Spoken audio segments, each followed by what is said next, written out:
Hi everyone, welcome back to my channel. This is Shivani. So ఎవరైతే నా ఛానల్ని first time చూస్తున్నారో వాళ్ళకి ఏంటంటే, నేను నా ఛానల్లో కుకింగ్ బ్లాగ్స్, వీడియోస్, అంటే life style blogs, shopping blogs, travelling blogs ఇలా అన్నీ చేస్తుంటాను. సో ఇంట్రెస్టింగ్ ఉన్న వాళ్ళు ఎవరైనా సరే సబ్స్క్రైబ్ చేసుకోండి. అండ్ నా ఛానల్లో ఇప్పుడు ప్రస్తుతం మనం ట్రావెలింగ్ బ్లాగ్ చేస్తున్నాము. అది వచ్చేసి నార్త్ ఈస్ట్ ఇండియా అనమాట. సో నార్త్ ఈస్ట్ ఇండియాలో మనం చాలా ప్లేసెస్ కవర్ చేసాము. సో ఎవరైనా ఇంట్రెస్ట్ ఉన్న వాళ్ళు నా ప్రీవియస్ వ్లాగ్స్ అయితే చూడొచ్చు. అండ్ ఇప్పుడు మనం కాశీకి అయితే వచ్చేసాము. సో మనం కజిరంగా నుంచి బీహార్ పాట్నాలో స్టే చేసి పాట్నా నుంచి ఇప్పుడు కాశీకి అయితే రీచ్ అయిపోయాము. అండ్ బీహార్లో స్కామ్ చాలా అయ్యింది కదా, పెట్రోల్ బంక్ స్కామ్ వల్ల మేము కాశీకి చాలా లేట్గా రీచ్ అయిపోయామన్నమాట. సో ఇది మా రూమ్. సో ఇప్పుడే వచ్చాము కాశీలో రూమ్కి. మాకు అక్కడ మేము గంగా హారతికి వెళ్దాం అనుకున్నాం, బట్ చాలా లేట్ అయిపోయింది ఇప్పుడు మాకు. సో ఆల్మోస్ట్ మాకు ఆ పెట్రోల్ బంక్ స్కామ్ వల్ల ఆల్మోస్ట్ ఒక 1 అవర్ అట్లా డిలే అయింది. అండ్ అక్కడ మేము ఆల్మోస్ట్ ఒక 1 అవర్ మేము వాళ్ళతో ఫైట్ చేసాము. సో దానివల్ల ఈరోజు గంగా హారతి అయితే మిస్ చేసుకుంటున్నాము. సో ఇప్పుడు దర్శనంకి అయితే వెళ్ళాలి. సో ఇది మా రూమ్. సో ఇప్పుడు ఇంకా ఫ్రెష్ అప్ అయ్యి దర్శనానికి అయితే వెళ్ళిపోతాము.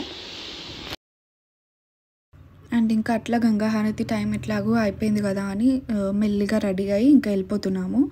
సో ఈ హోటల్ వాళ్ళు ఏం చెప్తున్నారంటే, నైట్ 9 o'clockకి అంత క్రౌడ్ ఉండదు గుడిలో, సో అప్పుడు ఈజీగా దర్శనం అయిపోతుంది అని చెప్తున్నారు. సో అందుకని మేము 9 వరకు వెయిట్ చేద్దామనేసి, అప్పటి వరకు కాశీని ఎక్స్ప్లోర్ చేద్దామనేసి వెళ్తున్నాము. సో చూస్తున్నారు కదా మా రూమ్ ఎక్కడుంది ఏంటి అనేది అస్సలు అర్థం కాకుండా చిన్న చిన్న సందులలో ఉంది. అండ్ ఇక్కడ ఈ గలీస్ అన్నీ ఫేమస్ అనమాట. నార్మల్గా ఇది కాశీ అంటే బెనారస్, వారణాసి ఇలా చాలా నేమ్స్తో పిలుస్తారు కదా కాశీని. సో అదే ఫేమస్. బెనారస్కి శారీ, బెనారస్కి చాయ్, బెనారస్కి గలీ, బెనారస్కి పాన్, ఈ 4 లైన్స్తో కాశీ అనేది బెనారస్ అనేది ఫేమస్ అనమాట. సో ఇక్కడికి ఎప్పుడైనా సరే ఎవరైనా వచ్చినా ఈ కాశీ విశ్వనాథుని దర్శనంతో పాటు ఇక్కడ ఒక శారీ అండ్ ఒక పాన్ ఇవన్నీ టేస్ట్ అయితే చూడండి. పాన్ టేస్ట్ చూడండి, శారీ ఒకటి బెనారస్ శారీ కొనుక్కోండి. సో ఇట్లా చాయ్ ఖచ్చితంగా ట్రై చేయండి. అట్లా ఇవన్నీ ఫేమస్ కాబట్టి ఇవన్నీ కూడా మనం ఇక్కడ ట్రై చేస్తాము. సో అవన్నీ కూడా నేను ఈ వీడియోలో చూపిస్తాను. సో ఇప్పుడైతే మేము గంగా నది దగ్గరికి వెళ్తున్నాము. అంటే హారతి అయితే అయిపోయింది టైమ్, బట్ అయినా సరే ఘాట్స్ అన్నీ చూద్దాము, ఎక్స్ప్లోర్ చేద్దాము. ఘాట్స్ గురించి కూడా మనం తెలుసుకోవాలి కదా. సో ఇక్కడ ఇంకా చాలా పవిత్రమైనవి ఏంటంటే, ఇక్కడ ఒక్కొక్క ఘాట్కి ఒక్కొక్క ప్రత్యేకత ఉంది. సో ఆ ఘాట్ల గురించి కూడా మనం ఇప్పుడు క్లియర్ ఎక్స్ప్లెనేషన్ చూద్దాము. సో ఇక్కడ చూస్తున్నారు కదా, మనం ఎక్కడ వెళ్ళినా కూడా ఫుల్ షాపింగ్ ఉంది. ఎక్కడ చూసినా కానీ చిన్న చిన్న గల్లీలు ఇవన్నీ. అసలు ఒక్కటి తప్పిపోయినామంటే అసలు ఇంకా అడ్రస్ దొరకడం చాలా కష్టం. చూస్తున్నారు కదా ఎంత చిన్న చిన్న సందులు ఉన్నాయో. అక్కడే ఇల్లులు ఉన్నాయి, అక్కడే షాప్స్ ఉన్నాయి, అక్కడే ఫుడ్కి సంబంధించిన రెస్టారెంట్స్ ఇట్లాంటివి కానీ ఉన్నాయి. హాస్టల్స్ ఉన్నాయి, గెస్ట్ హౌస్లు, రూమ్లు ఇట్లాంటివన్నీ ఉన్నాయన్నమాట. అన్నీ ఒకే దగ్గర.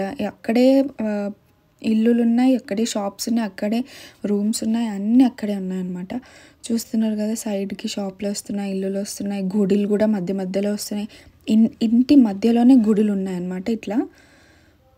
సో అలా ఇదైతే కంప్లీట్గా డిఫరెంట్ ఎక్స్పీరియన్స్ అవుతుంది మనం కాశీకి వెళ్తే మాత్రం. అండ్ ఇప్పుడు మనం గంగా నది దగ్గరకు వచ్చేసామన్నమాట. ఇక్కడ చూస్తున్నారు కదా బోట్స్ ఇవన్నీ కూడా. ఇక్కడ బోటింగ్ అదంతా కూడా మనం చేయొచ్చు అనమాట. నైట్ కూడా చేయొచ్చు. సో అదే చేద్దాము, అన్ని ఘాట్స్ తిరుగుదామని మేము ఇప్పుడు వెళ్తున్నాము. సో ఇదంతా కూడా గంగా నది అనమాట.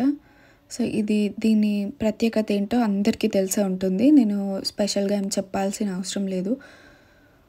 సో గంగా నది ఇదంతా కూడా మనకి చాలా పవిత్రమైనది అనమాట. అండ్ ఇక్కడ మనకి కాశీలో ఉన్నది జ్యోతిర్లింగం అనమాట. మనకి మొత్తం 12 జ్యోతిర్లింగాలు ఉన్నాయి, అందులో ఈ కాశీ కూడా ఒకటి అనమాట. అండ్ ఇక్కడ శివుణ్ణి కాశీ విశ్వనాథ్ అని కూడా అంటారు.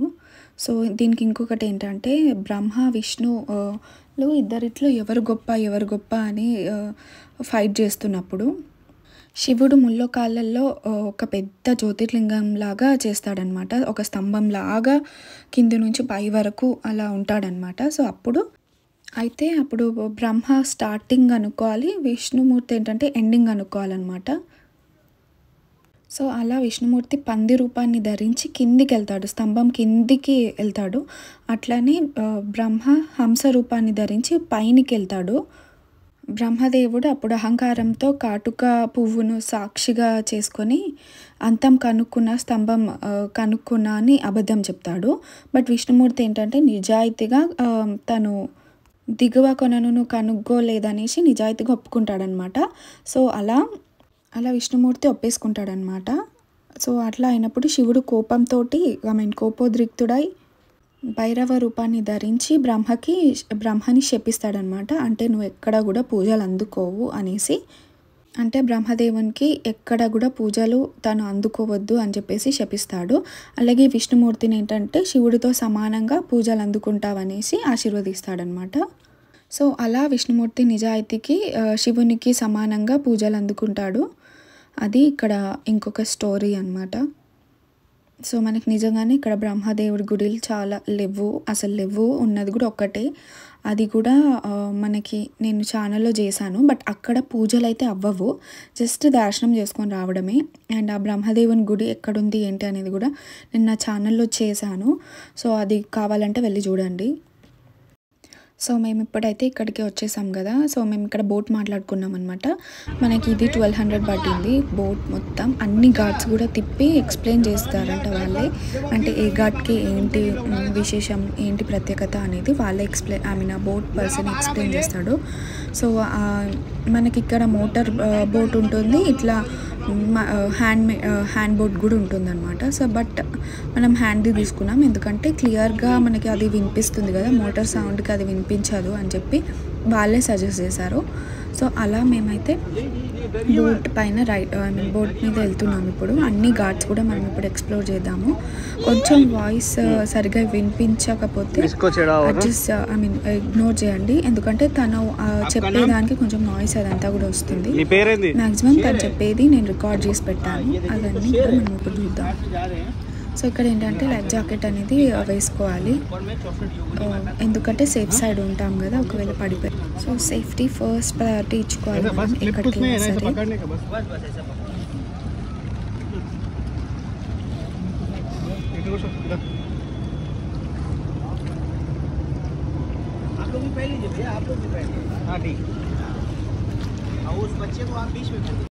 మనకి ఇది మొత్తం ఒక 2 hours పడుతుందన్నమాట. మొత్తం అన్ని ఘాట్స్ తిరిగి అక్కడ ఆగి వాటి గురించి తెలుసుకొని మొత్తం ఇదంతా అయిపోయే వరకు మనకు ఒక 2 hours అయితే పడుతుంది. ఇక్కడ మొత్తం కూడా 84 ఘాట్లు ఉన్నాయన్నమాట. ఒక్కొక్క ఘాట్కి ఒక్కొక్క ప్రత్యేకత ఉంటుంది. అండ్ ప్రతి ఘాట్కి కూడా మనకి మెట్లు అనేవి ఉంటాయన్నమాట వెళ్ళి రావడానికి. సో మెట్లతోటి మనం ఈజీగా వెళ్ళిపోవచ్చు, అంత ప్రాబ్లం ఏం అవ్వదు.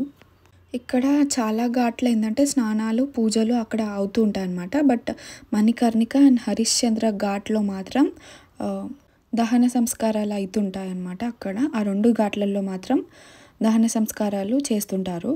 మిగతా అన్ని ఘాట్లలో కూడా మనం స్నానం చేస్తూ పూజలు చేసుకోవచ్చు అంట. సో కాశీ అనేది నార్మల్గానే హిందూస్కి చాలా చాలా పవిత్రమైన ప్లేస్ అనమాట. అండ్ ఇప్పుడు మనం కొంచెం కాశీ గురించి అయితే తెలుసుకుందాం. అంటే తెలియని వాళ్ళకి కొంచెం తెలుస్తుంది కదా అని. మ్యాక్సిమం కాశీ గురించి తెలియని వాళ్ళంటూ ఎవ్వరు ఉండరు హిందూస్లో. బట్ అయినా తెలియని వాళ్ళ కోసం అండ్ ప్రజెంట్ జనరేషన్లో కొంతమందికి తెలిసి ఉండదు కదా, సో వాళ్ళ కోసం కొంచెం షార్ట్కట్లో కొంచెం ఎక్స్ప్లెయిన్ చేస్తాను. మనకి కాశీ అనేది గంగా నది తీరంలో ఒక పవిత్రమైన హిందూ స్థలం అన్నమాట. అండ్ ఈ ప్రపంచంలోనే ఈ కాశీ అనేది అత్యంత పవిత్రమైన ప్లేస్ కూడా. అండ్ మన హిందూ ధర్మంలో ఈ కాశీని ముక్తి కాశీ అని కూడా అంటారు. ఇక్కడికి వచ్చిన వాళ్ళు ఎవరైనా సరే, ఇక్కడ కాశీ విశ్వనాథుని దర్శించుకున్న వాళ్ళు ఎవరైనా సరే వాళ్ళ పాపాలను పోగొట్టుకొని అండ్ ఆ పాపాలన్నింటినీ ఇక్కడ శివుడు క్షమిస్తాడని చెప్పేసి అండ్ వాళ్ళు ముక్తిని పొందుతారని మనకిక్కడ పురాణాల్లో రాసి ఉందన్నమాట.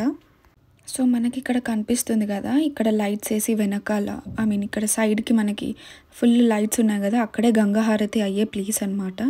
సో మనం మిస్ చేసుకున్నాం. బట్ ఇప్పుడు నేను చూపించే ఘాట్ ఏదైతే ఉందో అది గంగా హారతి అయ్యే ఘాట్ అనమాట. ఇక్కడ ప్రతిరోజు గంగా హారతి అయితే జరుగుతుంది. మనకి ఎంత వర్షం పడినా ఎంత ఉన్నా ఖచ్చితంగా గంగా హారతి అయితే జరుగుతుంది. అండ్ ఈ గంగా హారతి ఏదైతే ఉందో ఇది ప్రపంచవ్యాప్తంగా కూడా ఇది చాలా పవిత్రమైన హారతి అనమాట. ప్రపంచవ్యాప్తంగా కూడా గంగా హారతి ప్రసిద్ధి చెందిందనమాట. అండ్ ఇక్కడ ఏంటంటే సాక్షాత్తు ఆ శివుడు ఇక్కడ నివసిస్తాడు అని నమ్ముతారనమాట ఇక్కడ భక్తులు. అండ్ మనకు పురాణాల ప్రకారం కూడా ఇక్కడ శివుడు ఉంటాడు అని చెప్తున్నాయి. అండ్ ఇక్కడే కాదు, మనకి భారతంలో, మహాభారతంలో, రామాయణంలో కూడా మనకి కాశీ గురించి చాలా ఉందన్నమాట. అంటే అప్పుడు కూడా ఈ కాశీకి చాలా ప్రాధాన్యత ఉంది దాంట్లో కూడా. అండ్ ఈ కాశీని మనం the city of knowledge and culture అని కూడా పిలుస్తాము. ఎందుకంటే ఇక్కడ మన కల్చర్ అనేది చాలా చాలా చాలా తెలుస్తుంది. అంటే ఇది అనేక శాస్త్రాలు, కళలు మరియు విద్యకు కేంద్రమైన నగరంగా కూడా ఇది చాలా పేరుగానిచ్చిందనమాట. అండ్ ఇక్కడ చాలామంది తత్వజ్ఞానులు ఎవరైతే ఉన్నారో వాళ్ళందరూ కూడా ఇక్కడ చాలా చాలా తపస్సు చేస్తారు. సో మనం ఇప్పుడు అన్ని ఘాట్లు కూడా చూస్తున్నాము. సో లాస్ట్కి మనం ఇక్కడ హరిశ్చంద్ర ఘాట్కి అయితే వెళ్తున్నాము. అది కూడా నేను ఇప్పుడు చూపిస్తున్నాను. అది ఇక్కడ చాలా ఫేమస్ అయిన ఘాట్ అనమాట. అక్కడే మనకి దహన సంస్కారాలు అనేవి చేస్తుంటారు. సో ఈ హరిశ్చంద్ర ఘాట్కి వెళ్ళే ముందు మనం హరిశ్చంద్రుని గురించి అయితే తెలుసుకుందాము. సో మన హరిశ్చంద్ర రాజు ఎవరైతే ఉన్నారో తను చాలా న్యాయబద్ధమైన పాలన అనమాట తన రాజ్యంలో. సో అలా తన న్యాయబద్ధమైన పాలనకు ప్రసిద్ధి చెందాడనమాట ఆ రాజు. సో అలా తన జీవితంలో దేవతలందరూ కలిసి తనని పరీక్షించాలనే ఆ టైంలో అతను చాలా కష్టాలు పడ్డాడనమాట. ఆ టైంలో అలా ఆ దేవతలను సంతృప్తి పరిచేందుకు తను చాలా కష్టపడ్డాడనమాట. సో అలా కష్టపడుతూ తన రాజ్యాన్ని, తన కుటుంబాన్ని కూడా వదిలేశాడనమాట ఈ వాళ్ళని దేవతలను సంతృప్తి పరిచే ప్రాసెస్లో. సో అలా ఆయన జీవితం మొత్తం ఒక ధర్మయాత్రగా మారిపోయిందనమాట. సో అలా ఈ రాజు మనకి నిజాయితీకి మారుపేరుగా, నిజాయితీకి ప్రతీకగా నిలిచాడు. అలా చివరికి ఆయన తన కొడుకును కూడా కోల్పోయాడంట. సో అలా కోల్పోయి ఇక్కడ కాశీలో ఉన్న హరిశ్చంద్ర ఘాట్ దగ్గరనే ఆయన ప్రాణాలు అయితే వదిలేశాడు, మరణించాడనేసి మనకి ఇక్కడ హిందూ పురాణాలు చెప్తున్నాయి. అండ్ ఇక్కడ అన్నీ కూడా దహన సంస్కారాలు అయితే చేస్తుంటారు. అండ్ ఇక్కడే మన శవాలను కూడా కాల్చేస్తుంటారనమాట. సో ఇక్కడ ఈ కాశీకి వచ్చి ఇక్కడ ఈ ఘాట్ దగ్గర దహన సంస్కారాలు జరిపిస్తే వాళ్ళకి మోక్షం కలుగుతుందని కూడా నమ్ముతారు. అండ్ ఇక్కడ ఉన్న మంట, హరిశ్చంద్రునికి ముట్టించిన మంటనే ఇప్పటి వరకు కూడా మనకు అట్లానే ఆ అగ్ని అనేది ఉంది. సో దాంతో మనం దహన సంస్కారాలు, శవాలను కూడా అదే మంటతో ఇప్పటికీ కూడా కాలుస్తున్నాము. సో అది ఈ ఘాట్కున్న ప్రత్యేకత అనమాట. సో మనది ఇప్పుడు మొత్తం బోట్ది అయిపోయిందనమాట. బోట్లో తిరిగేదంతా కూడా అయిపోయింది. సో మనం ఇప్పుడు మళ్ళీ దర్శనానికి వెళ్ళిపోవాలి. అండ్ 9 o'clock వెళ్దాం అనుకున్నాం కదా, సో టైం అవుతుంది. సో వెంటనే వెళ్ళిపోవాలి దర్శనంకి అనేసి ఇంకా వెళ్తున్నాము. సో ఇంకా నైట్ అంతా కూడా క్లోజ్, ఇంకా ఏ బోటింగ్స్ కానీ అవేమీ ఇంకా జరగవు. ఇక్కడ చూస్తున్నారు కదా, మనం ఇప్పుడు టెంపుల్కి వెళ్ళే వేలో ఉన్నాము. ఇక్కడ కూడా చాలా స్టాల్స్ ఉన్నాయి. మొత్తం ఎక్కడ చూసినా షాపింగ్ అండ్ బ్యాంగిల్స్ ఇవన్నీ కూడా ఇక్కడ చాలా బాగున్నాయి.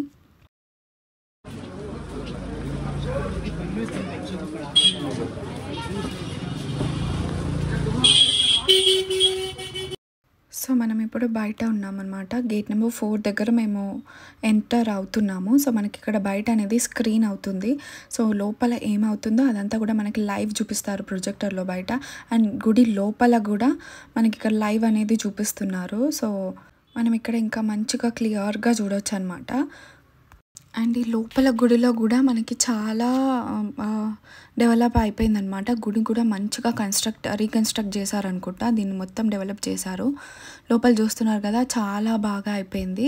ఐ మీన్ పాత కాశీకొచ్చిన వాళ్ళు ఇది చూసుండరు. అంటే నేను ఇప్పుడు ఫస్ట్ టైమ్ ఎళ్ళాను. బట్ అక్షయ్ చాలా సార్లు ఇంతకుముందు ఎళ్ళాడు చాలా సార్లు అంటే.